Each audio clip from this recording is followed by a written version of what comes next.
ತಿಂಗಳ ಕಾಲ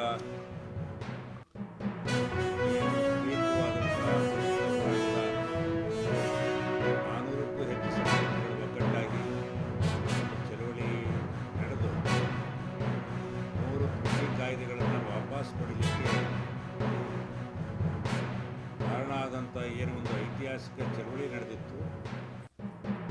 ಅದೇ ರೀತಿ ಇವತ್ತು ದೇವನಹಳ್ಳಿ ಚನ್ನರಾಯಪಟ್ಟಣ ಸ್ವಾಧೀನ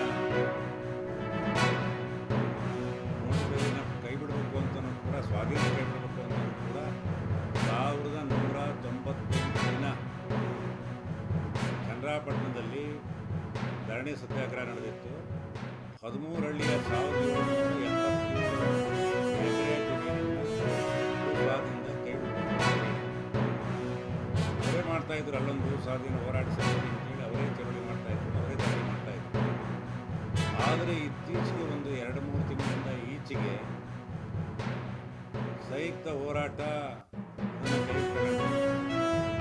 ಕೈ ತಗೊಂಡಾದ್ಮೇಲೆ ಚನ್ನರಾಯಪಟ್ಟಣಕ್ಕೂ ಕೂಡ ಮುಂದುವರಿಸಿ ದೇವನಹಳ್ಳಿಯಲ್ಲಿ ಒಂದು ಬೃಹತ್ ಸಭೆ ಮಾಡಿ ಅಲ್ಲಿ ನಮ್ಮನ್ನು ಅರೆಸ್ಟ್ ಮಾಡಿ ಆದಮೇಲೆ ಕೊನೆಗೆ ಆಗಿದೆ ಅನ್ನೋದು ರೈತರ ಕೂಗು, ರೈತರ ಅಪಾದನೆ ಅಲ್ಲ. ಅದ್ರ ಜೊತೆ ಇರ್ಬೋದು, ಹಿಂಭಾಗದಲ್ಲಿ ಇರ್ಬೋದು.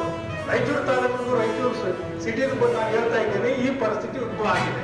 ಇದು ಪತ್ರಿಕೆಗಳಲ್ಲಿ ಕೂಡ ಬಂದಿದೆ. ಸರ್ ಈಗ ಒಂದು ನಿಮಿಷ ಸರ್, ಈಗ 53% ಬಿತ್ತಲಾಗಿದೆ. ಇವರು ರಿಕ್ವೈರ್ಮೆಂಟ್ ನವೆಂಬರ್ ವರೆಗೆ, ಸೆಪ್ಟೆಂಬರ್ ವರೆಗೆ ಮಾಡಿದ್ದಾರೆ. 1,20,000 ಸೊಸೈಟಿ